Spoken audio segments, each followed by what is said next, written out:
समाचार गणपत यूनिवर्सिटी में नमाज पढ़वानो मामलो विवाद बाद यूनिवर्सिटी पीआरओ निवेदन नवा विद्यार्थीओं ने नियम की खबर नहोती फरी आवुं नहीं थाय तेवी खातरी आपवामां आवी छे।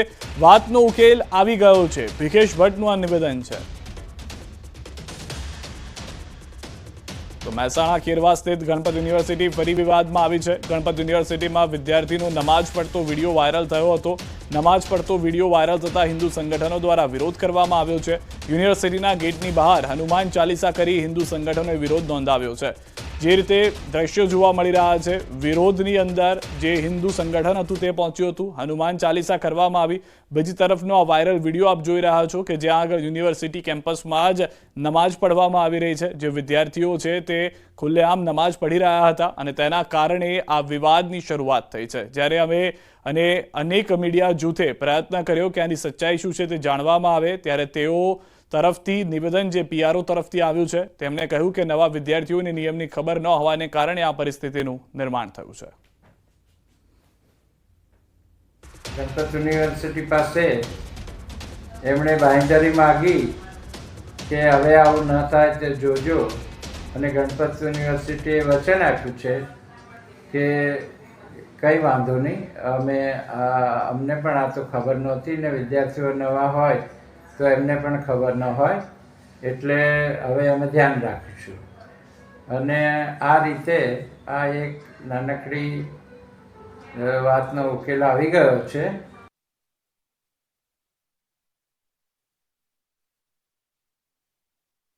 કેટલાક અનેક વિદ્યાર્થીઓ પણ જોવા મળી રહ્યા છે, જેના કારણે પણ જે હિન્દુ સંગઠન છે તે નારાજ જોવા મળી રહ્યું છે। તેમનું કહેવું છે કે એક તરફ જો આ રીતનો વિવાદ થતો હોય ને બીજી તરફ અમે હનુમાન ચાલીસા પણ ન કરીએ તો તે પણ ખોટી વાત છે। તો જેને લઈને આખો મામલો જે છે તે વકર્યો છે। ગણપત યુનિવર્સિટી વિવાદમાં આવવાનું કારણ જે સૌથી પહેલો વાયરલ વિડીયો જે તસવીર જોઈ રહ્યા છો તે છે। ત્યારબાદની આ પ્રતિક્રિયા આવી છે કે જેમાં ચાલીસાનું પઠન કરવામાં આવ્યું હતું।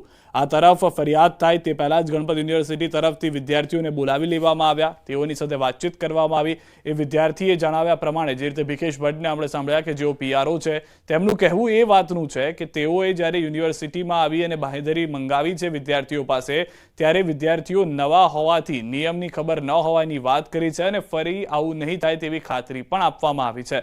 અને જેના કારણે આ વાતનો ઉકેલ આવી ગયાનો દાવો ભિકેશ ભટ્ટ કરી રહ્યા છે કે જેઓ પીઆરઓ છે, પરંતુ હિન્દુ સંગઠનો તરફથી આ વાત માન્ય નથી। તેઓનું કહેવું છે કે આ માફી માંગવી કઈ રીતે થયું તે વિશે કોઈ જાણકારી આપવામાં હજી સુધી નથી આવી।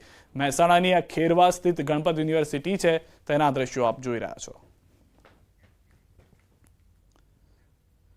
અને સમાચાર પર નજર કરીએ। સુરેન્દ્રનગરના રતનપરની સંજીવની સોસાયટીમાં પીજીવીસીએલની ટીમ સાથે બબાલ થઈ છે। સ્માર્ટ મીટર નાખવા બાબતે થયેલી બોલાચાલીનો વિડીયો વાયરલ થયો।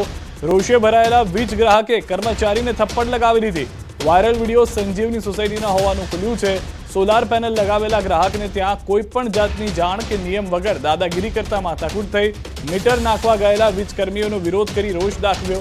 વાયરલ વિડીયોની ન્યૂઝ 18 ગુજરાતી પુષ્ટિ નથી કરતું। દ્રશ્યો આપ જોઈ રહ્યા છો। જે ગ્રાહક હતા તેમનું કહેવું છે કે અમારે સોલાર પેનલ નાખેલી છે, તેમ છતાં વીજ મીટરને બદલવાની વાત છે અને કમ્પલસરી બદલવામાં આવે, દાદાગીરી કરવામાં આવી છે તેવું પણ જણાવવામાં આવ્યું છે। બીજી તરફ માર મારવામાં આવી રહ્યા હોવાનો પણ આ વિડીયો આપ જોઈ રહ્યા છો। જે સ્થાનિક દ્વારા કરવામાં આવી છે હરકત તે પણ વાયરલ થઈ હોવાની જાણકારી મળી રહી છે। સ્માર્ટ મીટર નાખવા બાબતે આ ડખો થયો હતો। સ્માર્ટ મીટર કે જે પહેલા જ વિવાદમાં આવી ચૂક્યું છે, અનેક લોકો તરફથી વાત કરવામાં આવી છે, દાવો નથી થયો તે વાતને લઈને, પરંતુ જ્યારે આ ઘટના ઘટી હતી ત્યારે પણ ત્યાં વિડીયો વાયરલ થયો હોવાની જાણકારી મળી રહી છે। અંકલેશ્વરના પનોલીમાં મોટી દુર્ઘટના બનતા રહી ગઈ છે। નવી કંપનીમાં ચીમની બનાવવાની કામગીરી ચાલી રહી હતી। તે સમયે 120 ફૂટે 4 કામદારો કામ કરી રહ્યા હતા। તે સમયે સ્કેલ ધરાશાયી થતા ચીમની પર 4 કામદારો ફસાયા હતા। અંકલેશ્વર ફાયર વિભાગના જાણ કરતા ક્રેનની મદદથી 4 શ્રમિકોને સુરક્ષિત નીચે ઉતારવામાં આવ્યા। અંદાજે 1.5 કલાક કામદારો ચીમની પર લટકતા રહ્યા હતા। 11:30 बजे जैसा हमें स्टीम हाउस से कॉल आता है कि 4 लोग चिमनी के ऊपर फंस गए हैं। तो हमारी टीम ने वहाँ जाके देखा और उसके बाद हमें क्रेन की जरूरत पड़ी, तो हमने अंकलेश्वर से क्रेन मंगाया और क्रेन मंगाने के बाद उनको सक्सेसफुली रेस्क्यू किया गया। શિક્ષણ જગતમાં કોર્ટનો દાખલારૂપ ચુકાદો. બોરસદ કોર્ટનો મહત્વપૂર્ણ ચુકાદો. વિદ્યાર્થિનીને માર મારવાના કેસમાં સજા. શિક્ષિકાને બોરસદ કોર્ટે 1 વર્ષની સજા ફટકારી. વિદ્યાર્થિનીને માર મારવાના કેસમાં 1 વર્ષની સજા અને 1 લાખનો દંડ. બોરસદની ઈશ્વર કૃપા પ્રાથમિક શાળામાં માર્ચ 2024માં બની હતી ઘટના. શિક્ષિકા સંગીતા પઢિયાર વિરુદ્ધ બોરસદ પોલીસમાં ગુનો નોંધાયો હતો. બોરસદ કોર્ટમાં કેસ ચાલી જતા શિક્ષિકાને 1 વર્ષની સજા ફટકારાઈ છે. આ તરફ દાહોદની સમાચાર. બાળકીની હત્યા બાદ રોષ ભભૂકી ઉઠ્યો છે. નરાધમ આચાર્ય સામે તરફથી ફિટકાર છે. કોંગ્રેસ આપના કાર્યકરોએ રેલી યોજી. આરોપીને ફાંસી આપોની માંગ સાથે રેલી કરવામાં આવી. જિલ્લા પોલીસ અધિક્ષકને આવેદનપત્ર આપ્યું. પૂર્વ ધારાસભ્ય ચંદ્રિકાબેન બારિયા, પૂર્વ સાંસદ પ્રભાબેન તાવિયાડ, પૂર્વ ધારાસભ્ય વજયસિંહ પણદા સહિતના નેતાઓ સહિત મોટી સંખ્યામાં લોકો ઉપસ્થિત રહ્યા હતા. ગુરુજી ઉપર ભરોસો કરી શકે એ શિક્ષણ જગતનું કલંક છે. આ જે આચાર્ય છે એને સખતમાં સખત સજા થવી જોઈએ. એને ફાંસી આપવી જોઈએ. અંડર ટ્રાયલ એને જામીન પણ ના મળે અને અંડર ટ્રાયલ એનો કેસ ચલાવીને એને ફાંસી આપવી જોઈએ. અમરેલીના જાફરાબાદ તાલુકામાં શિક્ષકની બદલી થતા ભાવનાત્મક દ્રશ્યો સામે આવ્યા છે. મિતિયાળા ગામના શિક્ષકની બદલી થતા વિદ્યાર્થીઓ ધ્રુસકે ને ધ્રુસકે રડી પડ્યા. મિતિયાળાની શાળામાં બાળકોના પ્રિય શિક્ષકની રઘુ રમકડા તરીકે ઓળખ હતી. શિક્ષકની તેમના વતન માંડવાડમાં બદલી થતા બાળકો અને વાલીઓએ અશ્રુભીની આંખે વિદાય આપી. સાથે જ અશ્વ પર સવાર થઈ વિદાય આપવામાં આવી. શિક્ષક રઘુ રમકડા બાળકોને ગમ્મત સાથે જ્ઞાન આપતા હતા અને ગ્રામજનો સાથે પણ હળીમળીને રહેતા હોવાથી અલગ આત્મીયતા હતી. રાજ્યના શિક્ષણ વિભાગે પણ તેમને અનેક વખત પ્રોત્સાહિત કર્યા છે.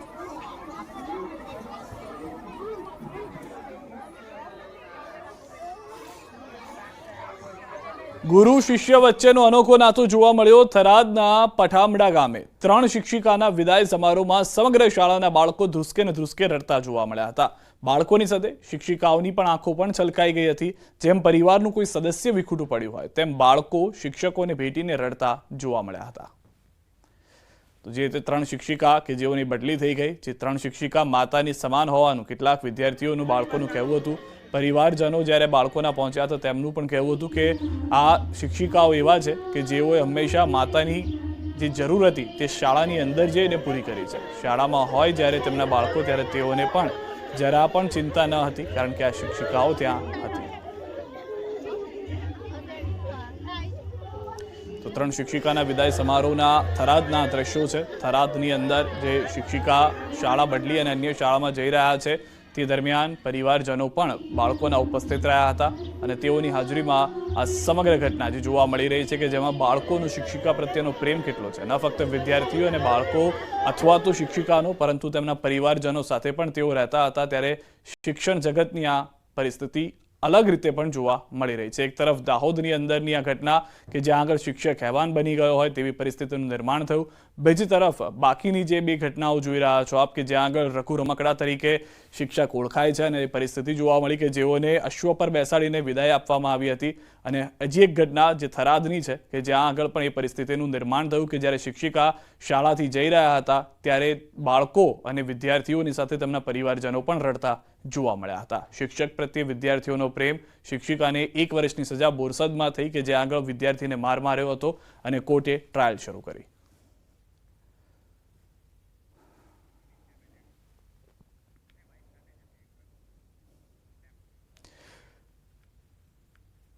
તિરુપતિ પ્રસાદના વિવાદ. ડાકોર મંદિરના પ્રસાદની તપાસ કરવાની માંગ ઉઠી છે. હાલમાં લાડુના પ્રસાદીની તપાસ કરવાની માંગ છે. સેવક આશીષભાઈએ કરી છે. તેમણે આ માંગ સોશિયલ મીડિયા પર પોસ્ટ મૂકી છે. જેવી રીતે તિરુપતિ મંદિરમાં પ્રસાદની તપાસ થઈ હતી તેવી જ તપાસ ડાકોર મંદિરમાં પણ કરવામાં આવે. સોશિયલ મીડિયામાં સેવક પૂજારીએ પોતાના એકાઉન્ટમાં પોસ્ટ મૂકી છે. પોસ્ટ મૂકી કમેન્ટ બોક્સમાં લાડુ પ્રસાદીનો વિડીયો પણ અપલોડ કર્યો છે. મંદિરના પૂજારી આશીષ સેવકે એવો પણ દાવો કર્યો છે કે લાડુના પ્રસાદમાં એક અનોખા પ્રકારની સ્મેલ આવે છે. પહેલા લાડુનો પ્રસાદ 1 મહિના સુધી સારો રહેતો હતો, હવે પ્રસાદ 2-3 દિવસમાં બગડી જાય છે. દાવામાં કેટલું તથ્ય છે તે કહેવું મુશ્કેલ છે, પણ આશીષ સેવકની સોશિયલ મીડિયામાં મૂકેલી પોસ્ટથી હાલ ચર્ચાએ જોર પકડી લીધું છે. પરિસ્થિતિ એ છે કે તિરુપતિ મંદિરની અંદર જે રીતે મીટ સુધીના અવશેષો જોવા મળ્યા છે પ્રસાદીની અંદર, તેવી જ કંઈક ભળતી સુરતી વાત કહેવાનો પ્રયત્ન કરવામાં આવી રહ્યો છે. દાવો કરવામાં આવ્યો છે પરંતુ તેનો કોઈ પુરાવો નથી. જે આશીષભાઈ છે કે જેઓએ આ મૂકી છે, સેવક આશીષ છે, તેઓ મંદિરમાં એક સમયે કામ પણ કરતા હોવાની પહેલા જાણકારી હતી. વધુ માહિતી ન્યૂઝ સંવાદદાતા ઉમંગ પાસેથી મેળવીશું. ઉમંગ, સમગ્ર ઘટના શું છે, શું અપીલ કરવામાં આવી રહી છે, કેમ તપાસ કરવી છે આ પ્રસાદની? બિલકુલ સિદ્ધાર્થ, વાત કરીએ તો સુપ્રસિદ્ધ યાત્રાધામ ડાકોરની અંદર રણછોડરાયજીનું જે મંદિર આવેલું છે, મંદિરની અંદર લાડુડીનો પ્રસાદ ભક્તોને દાન ભેટ સ્વરૂપે આપવામાં આવતો હોય છે. મહત્વની વાત કરો તો ડાકોર મંદિરના સેવક આશીષભાઈ દ્વારા સોશિયલ મીડિયા પર એક પોસ્ટ કરવામાં આવી છે. જે પોસ્ટની અંદર તેઓ દ્વારા આ એક આક્ષેપ કરવામાં આવ્યો છે કે જે રીતે તિરુપતિ મંદિરના પ્રસાદની તપાસ થઈ હતી તેવી રીતે ડાકોરના મંદિરની પ્રસાદની તપાસ થવી જોઈએ. અને તેની અંદર તેમણે વધુમાં એવો પણ એક આક્ષેપ કર્યો છે કે આ પ્રસાદની અંદર જે લાડુનો પ્રસાદ છે તે પહેલા મહિનાઓ સુધી રહેતો હતો, પરંતુ અત્યારે માત્ર 4 દિવસમાં જ આ પ્રસાદ બગડી જાય છે. અને ઉમંગભાઈ, આપને રોકી રહ્યો છું. આશીષભાઈ ખુદ જોડાઈ ગયા છે. આશીષભાઈ, આપને તરફથી સોશિયલ મીડિયામાં પોસ્ટ કરવામાં આવી છે, શું કહેવું છે આપનું આ પ્રસાદને લઈને? સૌથી પહેલા એ જણાવો. એવી રીતે તિરુપતિ મંદિરના પ્રસાદની તપાસ થઈ, એવી રીતે ડાકોર મંદિરના પ્રસાદની તપાસ થવી જોઈએ એવી માગણી ને લાગણી છે મારી. કેમ એવું તમને થયું કે આની તપાસ થવી જોઈએ? પહેલા મહિના સુધી લાડુને કશું થતું નતું. પહેલા ઘણા ટાઈમ પહેલા જે ઘી આવતું હતું, અત્યારે જે ઘી આ લોકોએ બદલ્યું છે, ત્યાર પછી ત્રીજે ચોથે દિવસે લાડુમાં સ્મેલ આવે છે અને સ્મેલ જબરજસ્ત સ્મેલ આવે છે 3-4 દિવસની અંદર. આપ તો મંદિરમાં છો એટલે આપને ખ્યાલ હશે. પહેલા ને અત્યારના લાડુમાં જે ફરક છે શેના કારણે હોઈ શકે છે, આપને શું લાગે છે? ઘી બદલાવાના કારણે સર. પહેલા ક્યાંથી ઘી આવતું હતું ને અત્યારે ક્યાંથી આવે છે, કોઈ આઈડિયા? પહેલા જામ ખંભાળિયાનું ઘી આવતું હતું, આ લોકોએ અત્યારે અમૂલનું કંઈક ઘી લાવ્યા છે. અચ્છા, અને એના કારણે આ પ્રસાદી લાંબો સમય નથી ચાલતી. અને કોઈ ફરિયાદ બીજા લાડુ પણ વળતા નથી. મારો સોશિયલ મીડિયાની અંદર કોમેન્ટ બોક્સમાં વિડીયો પણ છે. અચ્છા, લાડુ વળતા નથી, જે પહેલા લાડુડી જેવું થતું તે થતું નથી. હા, થતું નથી. અને કોઈ મચોડીને બનાવે છે અત્યારે. અને કોઈની ફરિયાદ આપના સુધી આવી હોય? ફરિયાદ અમે જયારે ટ્રસ્ટી મંડળની મિટિંગ હતી ત્યારે અમારા સેવક આગેવાનને કીધું કે ઘી માટે તપાસ કરો, ઘીમાં લાડુમાં સ્મેલ આવે છે. એમને કોઈ વાતે ધ્યાનમાં લીધી નહીં. શું કીધું ત્યારે તમને? તમે જયારે રજૂઆત કરી ત્યારે શું કીધું એમને?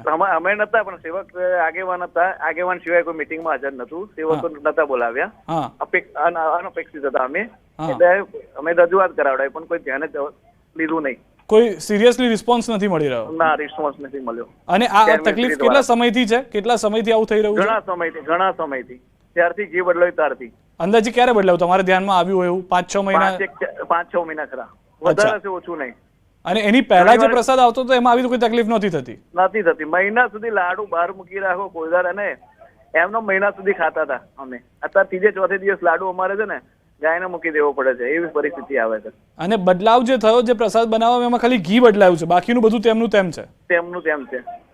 અચ્છા, આભાર આશીષભાઈ અમારી સાથે જોડાવા બદલ, વાતચીત કરવા બદલ. તો આશીષ સેવક કે જેઓ મંદિરના પૂજારી તરીકે પણ કામ કરે છે અને તેમના તરફથી કહેવું છે કે 5-6